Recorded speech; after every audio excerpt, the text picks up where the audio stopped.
And increasingly companies that are keen to do business with Australia are doing that, establishing a footprint here, which is fine, but they're not necessarily Australian companies. The control over decision making almost never actually happens here. It happens in the parent company. So are you saying that ultimately we should try to be self-reliant and not have to rely on companies that are based overseas? And would they be thinking similarly?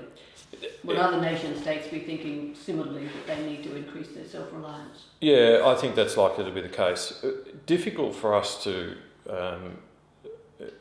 without a graduated, planned developmental path, which we sort of guarantee to fund, to build companies to do all of this by ourselves in Australia. We are confronted, I think, with the reality that unless the technology is here in Australia, invented in Australia, and the company is controlled in Australia, like CEA Technologies out at Fyshwick with its very, very smart radar systems that are much more than a radar system, that are fitted now in the Anzac ships and will be fitted in the future frigates.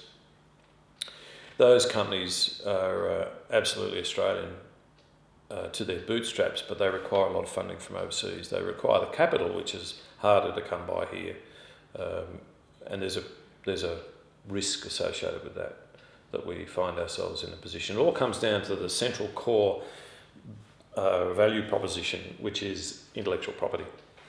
And people who are the generators of intellectual property very rightly will fight ferociously to defend it and protect it. And that limits the extent to which an Australian-based footprint of an overseas parent has freedom of manoeuvre. It's in the last 25 years been one of those evolving areas of law, I guess, as much as anything else, that Australia has learned some hard lessons about. Who owns the intellectual property and what rights do I have to use it and to share it with other people is a critical consideration in all of the things that we do. And protecting the stuff that we generate in Australia, which is often, when it's at the high end of development, it's in a class of its own in the world, like CEA Technologies. We need to be able to protect that as well.